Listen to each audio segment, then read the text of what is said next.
All right, good morning. A couple of housekeeping items. One, did you check in for the 1040 service this morning? If not, shame on you. Make sure you're doing your best to check in for the 1040 service over these next few weeks. This is going to be important for us. Also, I need to mention, last week I referenced a passage we were looking at and a theme that we had gone through in our staff retreat, and had said that Daniel Smith had brought this to us in our devotional time. It was about remembering, and ironically, it wasn't Daniel who said it, it was Blake Arrington who had said it. So ironically, I had forgotten who had taught us about remembering. And afterwards, Daniel came running up and was like, I think that was Blake, not me. And I just put it in the wrong notes. However, Daniel had also an epic quote that I'm going to reference. You know how we talk about all the time, I talk about how like these analogies that we get in Scripture that are referencing somehow to God, if we're not careful, we misunderstand them, we misapply them. We say, oh, look, the Bible says that God is like an eagle, or God is like a lion, or God is like some other animal, or God is Father, or God is like a mother hen. And we go, oh, you know what? Eagles are majestic. They're like a big bird. They're majestic. They're great animals. That's awesome. God's kind of like a bird. No, that's not how that works. See, there's this transcendent concept called majestic. And God is the fulfillment of that concept. He is the very definition of majestic. And so birds, big birds, they kind of remind us of His majesty. And so we say they have some of this majestic. They are the poor example. They're the shadow version of the real thing. Just like the tabernacle was the shadow version on earth of God's throne room. In the same way, mothers and fathers, that we don't go like, oh, I get this. God is kind of like a dad, because we have dads here on earth. No, God is Father. Before He created anything, there was this transcendent concept called Father. And He was the perfect exemplar of that thing. Same thing with mother. He was the perfect picture of what a mother would be. And then we go, oh, there are these people on earth who kind of have some of these traits. And so they're kind of like a shadow version, or the way Daniel said it, that I will steal and use from now on, we are the Timu version of Father. He's the real thing, and we're just the cheap knockoff, right? So this is that picture, but I need to challenge you, especially, let me take a second and challenge men. Men, we have several programs that we run during the summer for children and youth. We have Rural Family Kids Camp. We have Track. These are for foster kids who are in the foster system, when we give them an extraordinary week of camp that's just really an awesome, awesome time. Most years, we have more campers available than we can take because we don't have enough men to serve. This year, we need a couple more already men to step up and serve in regards to our own youth camp. I know it's a big ask for people to say, hey, I'm going to take some of my vacation time and I'm going to use this to serve. But that is actually exactly what we're asking, is that people would be able to do this. We need people to serve also in this hour with kids. We had to, in the first service, I had to wait, not long, obviously, but I had to ask for 8 hands to be shown for people who would, whatever they were planning on doing at 1040, they would instead be serving in preschool ministry. And so having been through the process, having done whatever training they needed to do, having filled out their paperwork, and then at the last minute, I need 8 hands, got 8 hands, they're over there now serving, that's great. And you're probably thinking, but Chris, how can I serve at 1040? That makes no sense.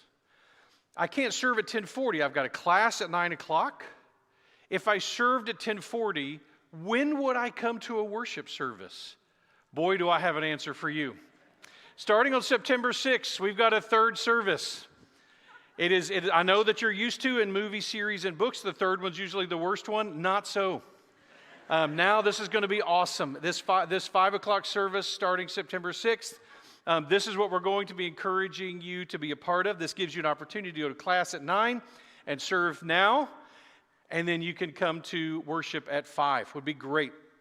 We're also going to be opening up other life groups for adults during this hour, this 1040 hour, to encourage you also to do that. Maybe you serve at 9 or you serve at 5 and you go to this this hour you're serving or you're going to your life group. We've got, for example, starting, I think, kind of immediately, we have a young married couple class. So if you are a 20-something young married couple who would like to serve the first hour or sleep in the first hour and come to life group at 10:40, and then you can worship or serve at 5 starting in September, they're going to start that. They're in the process of starting it now to build towards that time in the fall in September. They're planning on working through the Bible in 3 years to study the whole Bible, to go through like that. So if you would like to be a part of that, if you're young married, if you've said, man, I've always wanted to help lead a Sunday morning class, and I think I've got a brilliant idea for what that would look like at 10:40, come let us know. We're starting to create some of those opportunities as well. And if you have questions, reach out. This week I got 2 questions, and I was so proud of these questions. It lets me know we are as a church where we need to be. Question number 1 was, will there be donuts at the 5 o'clock service? Not kidding. This was the first question I got, and I love it. And so the answer would be probably not donuts. They don't do well all day sitting and waiting. However, I'm sure we will do something to tip our hat to the significance of eating when it comes to hospitality. And in fact, what struck me was, given that it will probably start relatively small, maybe some of you would say, like, I like baking, we could do something homemade, a homemade table of stuff that people bring, and people would come and get to do that. That would actually probably even be a draw, like, hey, let's see what's at the table today. And so that would be great, so that we don't have to go to like Temu cookies or something like that. So if that's you, that would be awesome. The second question, which is even way more significant, is, will we serve communion? You may not know, at 8:40 every Sunday morning, we serve communion here before the first service, unless there are baptisms. And yes, we will do communion at 4:40 every week. So we would love for you to come to that service and come a little bit early at 4:40 and take communion with your family and with the rest of us who are here. Good. Keep those questions coming, ideas. We are super open to making this successful, and I hope we'll have a ton of fun with it. Okay, are you ready for Isaiah? Here we're jumping into Isaiah chapter 32, in which God will promise yet again to defend his people. He is, as he has revealed himself to be in Isaiah, the jealous lion, the hovering bird of prey, the purifying fire. This is what he is. He is the lion, he is the lamb, the great bird, the mother hen, the sacrificial ox, and he descends like a dove. I hope that your heart is prepared for him to descend like a dove today into your life in new ways. Are we ready to abide with him? Is always the question. He is steady. We are not. And so how do we adapt and adjust and be transformed, conformed to our Savior, to living and abiding with him? We see this over and over again in Isaiah. It's like studying Isaiah is going to end up being more and more like a musician who's practicing the same short piece over and over again to perfect it in an etude. That's what that's called. This image given to us over and over again. And we might go, God, okay, we get it. And he's like, yeah, I don't think you do. You keep repeating the same thing over and over again. And he's like, yeah, because you keep not getting it over and over again. These lessons that we see in these passages, I think for us to hold fast. His character represented by predators and comforters, sacrifices and protectors. This promise is fulfilled clearly over and over again in Isaiah. We'll see it again in a few weeks, but the ultimate expression of it from Isaiah, because of when Isaiah is writing, is going to be fulfilled in Isaiah chapter 37. I'll go ahead and give you the heads up on this. Remember, the Assyrians are coming. This massive, unstoppable, undefeatable army. And let me just clarify, in case you've missed this, I think we can become kind of numb to the fact that everyone's always trying to wipe out Israel. Anti-Semitic thought is an ungodly, unchristian perspective. If you find yourself following along with that type of thought, anti-Semitic thought, then you're not following in line well with the Jesus Christ, and certainly not with the Apostle Paul. The Apostle Paul would have a significant bone to pick with you about the fact that he would literally give up his own salvation if his people, the people of Israel, could as a group accept Jesus Christ. This is a powerful messaging to us as Christians. Now, anti-anything doesn't really define us, except anti-sin and death, anti the enemies, the powers and principalities that Satan has. We are defined by our love for one another and for God's creation. With this in mind, understand, even this Assyrian army that's coming 2,700 years ago represents a true existential threat to the nation, ethnicity, culture of the Jews. Even more than the Nazis did 100 years ago. These represent a devastating threat. Here's the Assyrians move into an area, and entire cultures, their role in history runs out. We saw that several weeks ago when we looked at the history of this. The Edomites, the Moabites, the Philistines. These were a people group that, after the Assyrians came, no longer existed.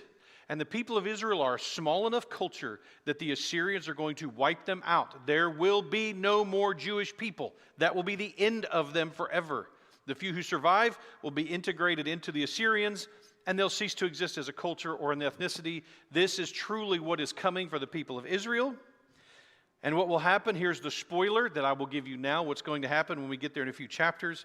For my sake, Isaiah 37, God says, For I will defend this city to save it for my own sake, and for the sake of my servant David. See, God had promised David to keep him a throne, that there would always be such a thing as the throne of David.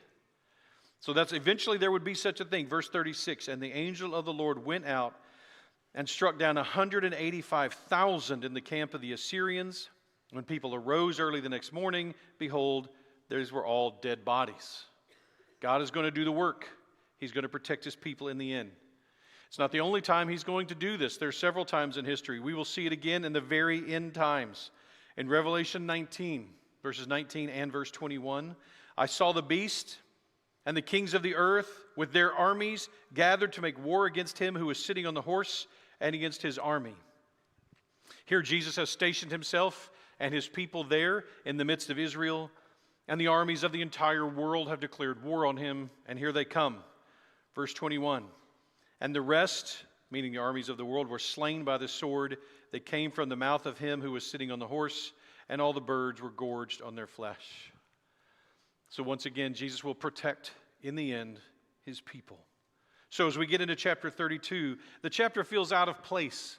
And I know this comes as a huge surprise to you, as a good Jewish audience, as a good Christian audience. You're going to be surprised by the fact there's controversy in this passage, right? How about that? A Bible passage that has controversy, right? It seems to have been in the prophecies we've been moving very clearly and steadily toward the siege of Assyria around Jerusalem, around these people, this true existential threat. God has continued to promise to protect. Don't follow your plans, he's telling them through Isaiah. I know you've got plans. They're not the right ones. Don't do them. I know you're working plans, but they're not my plans. Stick to what I'm telling you. Stay in your city. I will protect you. That's what's going to happen. And the people have to trust and trust and trust, which would have been terrifying because no one else had withstood the Assyrian army. This is what we've been building toward. He's continued to promise to protect them, to do the fighting himself. And then suddenly we get chapter 32. Behold, a king will reign in righteousness, and princes will rule in justice. Now go ahead and throw up verse 2, if you will. Notice that first word, each. So the first word in the ESV is each. Different translations put a different word here. This is part of our controversy. This verse introduces the king and these princes. Verse 2 is a description, actually through the rest of the section, is a description of this king and or these princes. But we have a problem in verse 2 in that verse 2 begins with the Hebrew word ish. Ish, you might know, means man. So, is it each prince or is it that king? Who's being described here? Is it each the king and the princes, or is it just one? And by the way, the word ish in this passage is singular. Is the description about just the king, or is it about the princes? How is this man or princess to be described? So let's look at it, and let's unpack this question, because this is a controversy in this section. Different rabbis and teachers throughout history have assigned it differently, but I think we'll come to a good answer. Verse 2, So let's look at the description all together first, and then we'll break it up. Each will be like a hiding place from the wind, a shelter from the storm, like streams of water in a dry place, like the shade of a great rock in a weary land.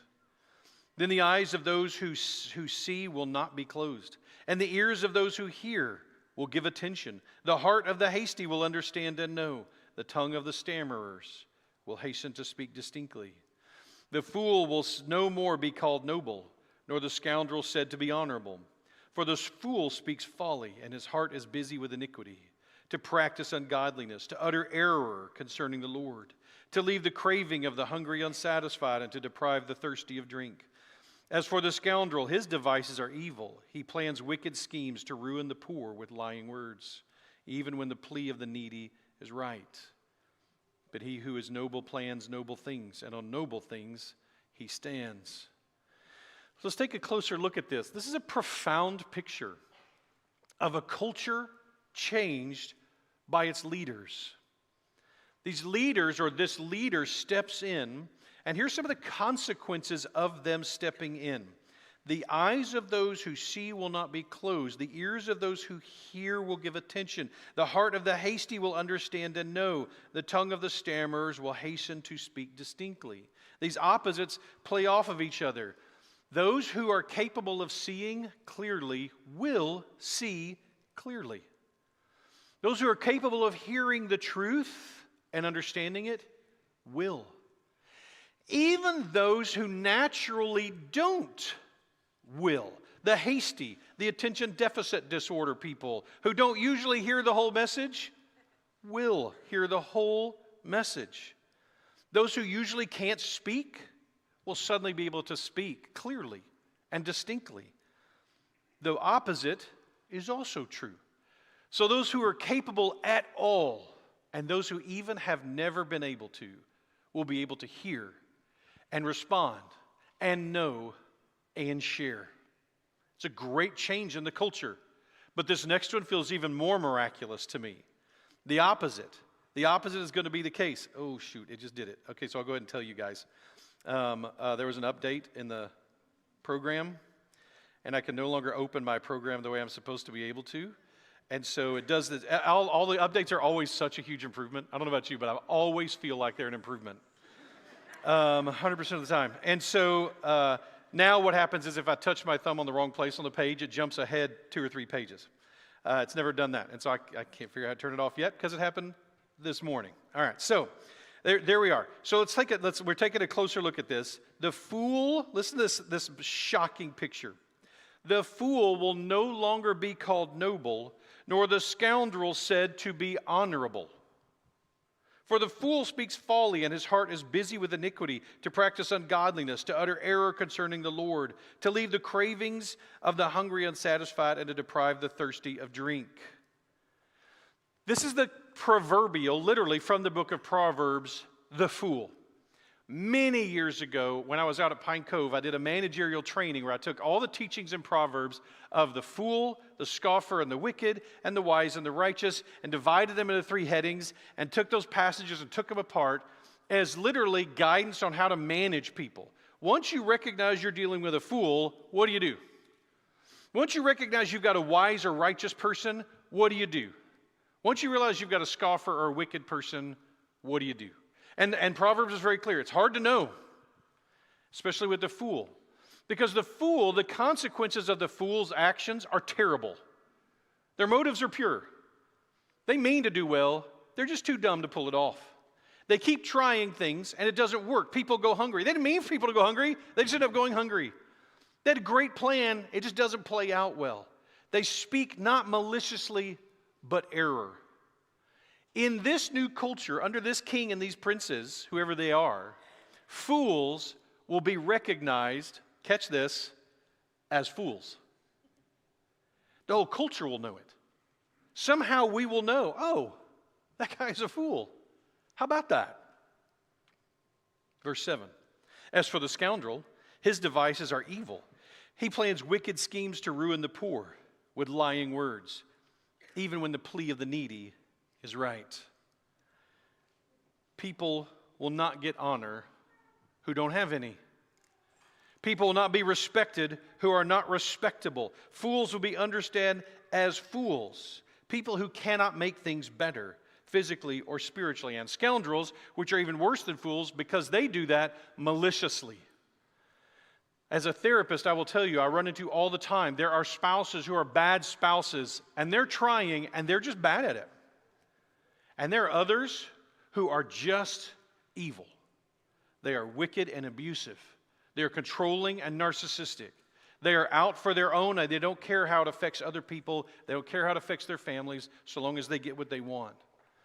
In this world, it isn't that these people will not exist, but we'll all know who they are.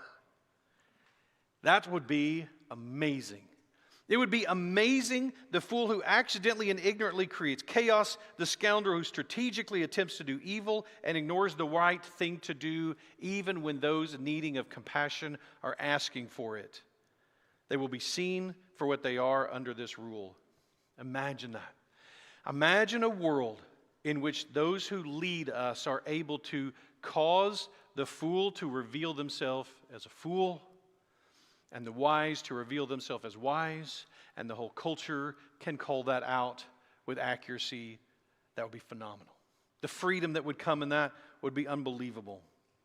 Most importantly, by the way, the noble will be seen as noble because they can stand on their noble deeds. Verse 8, but he who is noble plans noble things, and on noble things he stands. Noble is the character trait of seeking to do what is right. Those who seek to do what is right. No one's perfect. None of us can always do what is right. But those who seek to do what is right. Imagine a day when someone gets asked a question. They get asked a question in their role as leadership, and they're able to say, well, look at my record. That should speak for itself, shouldn't it? This is what, when I talk with Michael about being in basketball, let your game speak for itself. You don't have to talk about it. Let your game speak for itself. This is a great lesson for anyone. There's nothing to, if you got something to prove, then something's off. Instead, to be able to say, no, this is what, look at my noble, you want to know whether I'm noble? Well, check out my track record, and then you tell me, am I noble? Am I seeking to do what is right? I don't claim perfection. And by the way, this would be, and nobility is always connected biblically to the concept of generosity. Generous with time, generous with money, generous with talent. Those who are likely to lead others to become more like this as well. Those are those who are noble. It's easy to forgive everything else when you know someone is trying to do what's right. How blessed would be a nation or a kingdom in which people are seen and reckoned as they are. No hypocrisy, no prejudice, just accuracy and justice. Man. But, what do you think? Is it several kings and leaders, or is it just one man? Is it just one king that we're talking about? Well, now we're back in prophecy land. And let me just take a moment and comment on this. We're not just with this type of leader talking about political leadership only. Although that's an obvious jump because that's what the passage is talking about. But any leadership. The leadership of a husband and a father, of a mother, of a wife. What does it look like for us to lead in this way? What does it look like for us to lead as he does? We're going to come back to that, but unless my app already skipped it. All right, so generous. He is generous. There's several kings. That's where I want to go. Listen, are we back in the prophecy land? This idea of the birth pangs. Listen, is there a sense in which these things have been fulfilled or were fulfilled in their time? In a sense, an exaggerated sense, yes. Hezekiah ends up being a great king.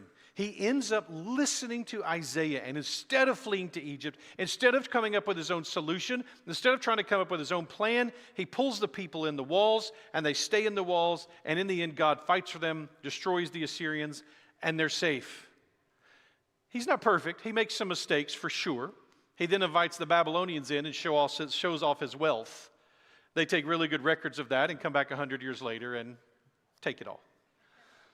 Do you see others? We see the king Josiah, who's going to be later, who will fulfill this. This king who comes and brings a nation and a people back into alignment with Yahweh. One of the greatest religious reformers of all times, Josiah.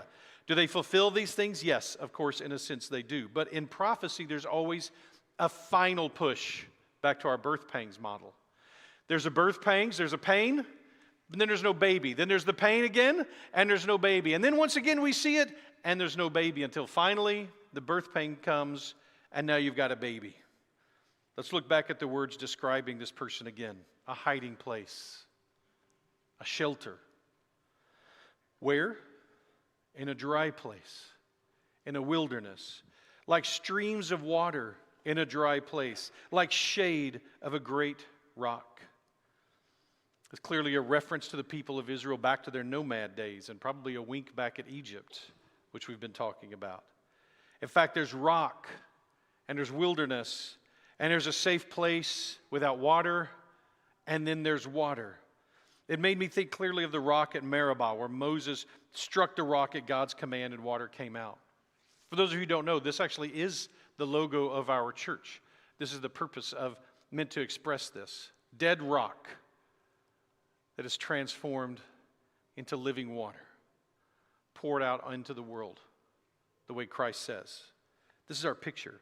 I could tell you the Apostle Paul had an opinion of who fulfilled this imagery of the rock and water. 1 Corinthians 10, verse 1, "For I do not want you to be unaware, brothers, that our fathers were all under the cloud, and all passed through the sea, and all were baptized into Moses in the cloud and in the sea, and all ate the same spiritual food, and all drank the same spiritual drink, for they drank from the spiritual rock that followed them, and the rock was Christ." He is that fulfillment. He is the complete fulfillment of this leader, of these princes. He is the ultimate King of kings and Lord of lords. By the way, did you know it was common belief, it was Jewish legend, it's nowhere in the Bible, but it was Jewish legend, that when Moses struck the rock at Meribah, a piece of the rock broke off. And according to legend, that piece of rock followed, rolling in the sand, followed the people of Israel for all 40 years. Again, it's not in the Bible, fun story, but that's probably what Paul is referencing here, is the fact that his audience would have thought this was known about this legend and would have said, this rock following us around all the time, yes, the pillar of fire, the pillar of smoke, yes, the smoke rising up from the tabernacle itself, yes, all these were Jesus. Even the rock that followed us was Christ. He is with us and is always with us. He is the ultimate expression. These will be the leaders to lead them well into the model of the one great King, the chosen Messiah, Jesus Christ, the name above all names. How does this passage align with the others? Well, it's about who He is. That's how it does. The lion, the hen, the king, not a king, the king, our hope. God came near, our lion, the lamb who on the throne who died in our place. This is who He is revealed in Isaiah. Then God, through Isaiah, takes a hard turn from excitement and comfort about a coming kingdom, and He turns to the ladies. So these men, these great men of leadership who He's using as a model, He's now going to turn to the ladies instead. And He's going to bring some bad news to the ladies, specifically the lazy and rebellious ones. Are you ready for this? He wants to warn them about a coming crisis. Well, it's at least a crisis for them. I do want you to keep in mind that women of these cultures represented the culture. That in this day, women kind of represented the culture. That when an enemy was conquered, very often a letter or a song was sung to the women of that culture. They were the ones who experienced the loss of their sons and fathers and husbands. They were the ones who cared enough about what was going on in their culture, who really had the heart for that. So here, I believe God, through Isaiah, is warning the people of a crisis to come, but I think the crisis is very intentional, and I think it's from Him. Ready? Verse 9.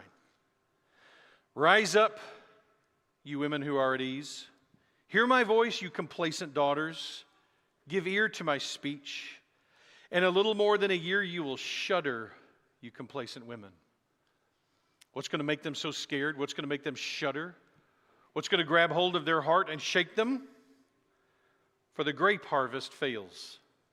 The fruit harvest will not come. In other words, they're going to run out of wine. This is what this is about. This is the big event that God is bringing to His people. And a little more than a year probably means like a year and a day type of thing. It's maybe an idiom, but it almost certainly is targeting this time next year. In other words, Next year's harvest. After God has saved them from the Assyrians, the next year's harvest of grapes will fail. Verse 11, tremble, you women who are at ease. Shudder, you complacent ones. Strip and make yourselves bare. Tie sackcloth around your waist. Beat your breasts for the pleasant fields, for the fruitful vine, for the soil of my people growing up in thorns and briars. Yes, for all the joyous houses in the exultant city. All of this for the loss of wine. You remember back in chapter 24, he has this very kind of sarcastic, tongue-in-cheek reference to the loss of wine, meaning that there will be no more gladness in the land. I think we can all understand this. It turns out, I realized a few years ago that I started having this weird cough and trying to figure out what it was, and we've tried all these different things. It turns out, almost certainly what it is this invisible form of reflux. And so, like, apparently, that's the deal that's going on. I don't, how you have an invisible disease, I don't know, but that's apparently the thing that's going on that I'm supposed to take care of. So I look up, okay, Dr. ChatGPT, what am I supposed to do to treat this invisible reflux that I have? No idea what it is. What am I supposed to do to treat it? And Chat comes back and says, hey, good news. All you've got to do is no more coffee, no more strong or spicy foods, no more smoking of pipes or tobaccos, and you should be good. And I was like, no. I mean, is there like a drug I can take? Like, I don't want to change my life. What the heck? I guess I'll just cough for the rest of my life. That's just going to be the consequences of this, right? All this for the loss of wine. Like it means there's no more happiness to come. If someone ever looked you in the eyes and said, wow, who died? And you said, well, no one, but I'm out of wine. You may have a problem. You may need to get help.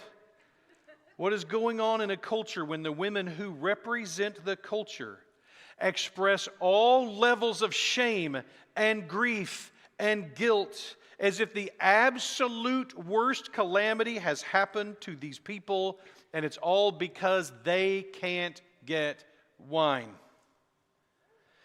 Now, ladies and gentlemen, if you're thinking, I get it, then I need to introduce you to the dangers of alcohol dependency. 1/3, according to the research, 1/3 of Texas women report at least one binge drinking episode per month. On average, 1/3 per month. And by the way, you go like, man, I'm glad I'm not those people. A binge drinking episode is considered 4+ drinks in one occasion. Some of you are like, oh, how about that? If you're a Christ follower, I would love to really encourage you. If you're someone who's trying to take Scripture and apply it to your life when it comes to alcohol, I would love to encourage you that I think the appropriate number would be 0 times a year for how often we are binge drinking to the point that where we are affected, intoxicated, drunk. I think that's what Scripture would teach us. Incidentally, defensiveness about drinking statistics is a symptom of alcohol dependence. So if you find yourself in your head going like, whatever, that can't be right. I'm not saying it, just letting you know. Is the world dependent on numbing agents to make it? Yes.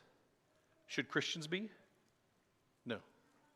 I think this is why God's revealed word does not condemn drinking of alcohol. God's word does not condemn the drinking of alcohol. In fact, God prizes being better at making alcohol in several different places, prophetically, and even in the New Testament, Jesus makes it. This is a great picture of exactly what we've been talking about week after week. Are we hearing it yet? Do we get it yet? Good things from God are fine. Trusting in them is not. Needing them, being dependent on them, is not. That's exactly been the point over and over again. Good things from God are good. Family and friends, finances, money, a good church. These are good things that God has given us. Are you dependent on them? Then it's a problem. Are we trusting in them instead of Him? Then it's a problem. That's exactly why I think the Bible, not condemning alcohol completely, does condemn drunkenness, because one shows trusting in God, but you could enjoy a good thing He's given you. The other shows trusting in that thing instead of Him. How offensive that God would give a good thing and then we would begin to idolize it and depend on it instead of Him. I remember so distinctly being awakened to this a couple of decades ago when I was on a jury And we found a guy guilty, put him in prison for 66 years in order to protect the little girl who he had abused. And as we're leaving after days of this intense, difficult time, and we walk out of the courthouse here in Tyler, and the other 11 only know one way to deal with the stress and difficulty that they've been facing, and that is to go across the street to the bar. Now, I'm not patting myself on the back or anything like that. I just remember thinking, I need some time alone with the Lord. I need some time alone with some friends and close friends and family to kind of debrief and detox from these last few days. I didn't feel the need to numb. That was not my impression at all. Remember, God has something better than drunkenness or being numb in the face of the challenges of life. He has something better. He may not immediately fix everything for us, and He certainly doesn't. The Assyrians are still coming at this time. But He has something better promised. Things may look bad now, but He's not done working, as we sung about many times a few minutes ago. Verse 14, for the palace is forsaken, the populous city deserted. The hill and the watchtower will become dens forever, a joy of wild donkeys, a pasture of flocks, until the Spirit is poured out from on high, and the wilderness becomes a fruitful field, and the fruitful field is deemed a forest. Things will not always be bleak. He will bring things to fulfillment in His plan, not ours, His plan. And His plan is extraordinary. After all, He is that King.